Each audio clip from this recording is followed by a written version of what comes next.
Ladies and gentlemen, there's a quick sort of review of the board game Jamaica.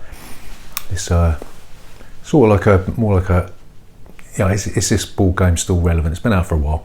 Is this board game still relevant in 2019? Is it still worth playing? Is it still worth your money in 2019? So we'll come back after the staircase bit.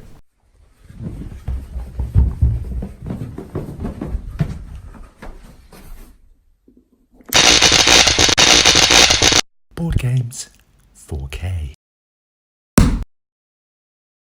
So basically, Jamaica's a race game, really. I mean, everyone takes control of a pirate ship. Everyone gets the same hand of cards and a board which represents your holds that you put your booty and your cannons and your food and your doubloons.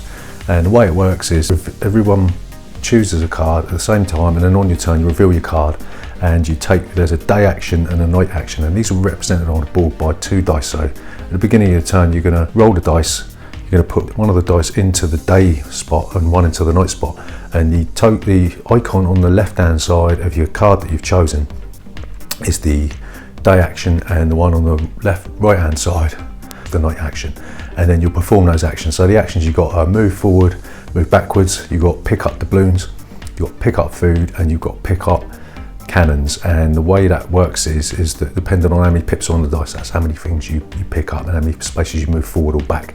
And if you move, you may have to pay a certain food cost or pay a doubloons cost, or you may land on a pirate's lair, in which case you pick up the treasure token, which allows you to draw a treasure card.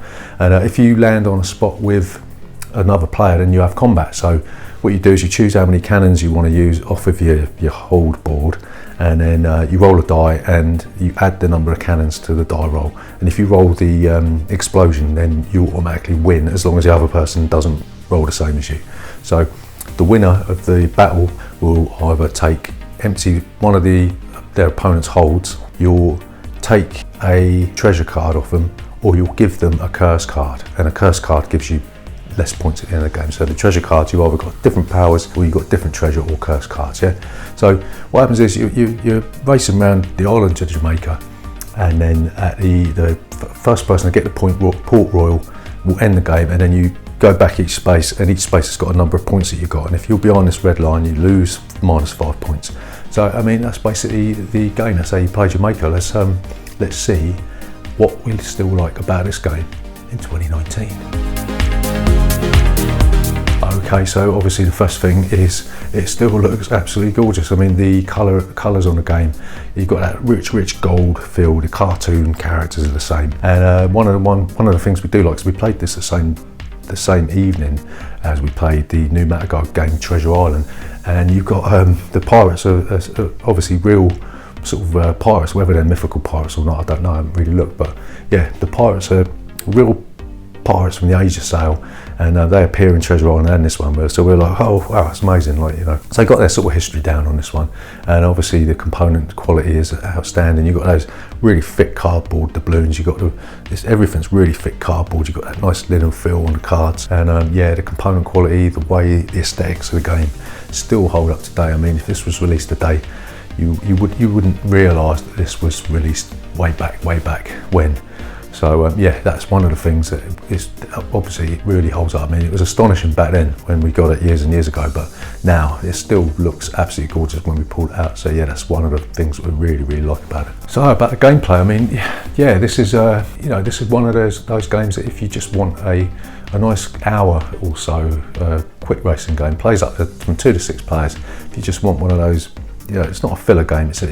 It bridges the gap between filler and sort of more in-depth type game, but it's so simple. You just play on a card, doing what action you got on there, and that's essentially it. But yeah, that sort of that light feel-good factor, it's still relevant today. And the fact that the light and quick nature of the game couples well with the bright and cheery aesthetics. It definitely that still makes the game worth playing today. Yeah, so insofar as the mechanics of the game are concerned, I mean, there's one little thing that we we still think is quite novel that we haven't seen. Well, I don't think I've seen this one in any other game. It's like the fact that if you're forced to empty your hold when you pick up new stuff, but you can't replace the good type with the good type that you're taking out. Do you know what I mean? So say if I'm forced to remove the balloons, I can't put the balloons back in its space, and we haven't seen that mechanic. That sort of, it's quite novel, because you have to choose which one you want to take out, and if you're not careful, you might end up emptying out the hold that you might need for the next turn, you know. And yeah, that's something we haven't seen in a lot of other games since Jamaica was released, and we think that's still quite a fresh mechanic that, you know, it's quite novel. So yeah, that's another thing that we really like about it. So what doesn't feel fresh in 2019? What is rubbish about this game today? Well, I think the fact that it's the random element it's a wash with randomisation. I mean, you got the random dice chucking, which gives you a random number for the day and the night actions, and then you've got the random draw from your action deck. So, you know, if you're unlucky enough to get a couple of ones on the turn when you've got all the best cards for movement in your hand, you're stuffed, aren't you? And there's nothing you can do about it, you know. But if you're lucky enough to get 2 6s and you've got all your decent movement cards on the day and the night, you know, with the 2 movement forward, you know, you're racing forward, and there's not really sort of any sort of mitigation mechanism for that, you know. So that's a bit, you know, yeah, the random nature. You know, I think as games have sort of evolved over the last few years, the random nature of these games that sort of bridge that gap between filler and full game, they're becoming less and less luck dependent. In fact, a lot of games are becoming less and less luck dependent. So yeah, we're a little bit disappointed in that, but you know, it's not even push your luck, is it? So a little bit disappointed in that aspect of Jamaica. Yeah, I mean, the fact that when someone reaches Port Royal, the game is effectively over. So, you know, like we said before, if you were lucky enough to just draw those decent cards and have a couple of decent die rolls when it's your turn, you race ahead and then you reach Port Royal and that's it. And you know, okay, you finished the round, but there's, you know, when we played it last, we've done a run through, you know, my mum, she was just stuck right backwards at these bad luck of the draw, luck of the rolls, and there's nothing really she could have done about it. So, you know, the fact that it's just a sort of one of them, sort of throw the chips in the air, see where they land, and then, you know, forget about it, go and do something else. You know, is that really acceptable in 2019? It depends what you want out of these sort of semi-light games, you know. But yeah, it doesn't put me off playing it because it looks really nice, doesn't it? It's just a nice, fun game. But yeah, I mean, when you strip away all the style, there's no real substance to this one. You know, in a way, they had to make it look really nice because there's really no depth to this at all, you know. And really, I'm not going to say unforgivable in 2019 because I'm going to give it the benefit of the doubt.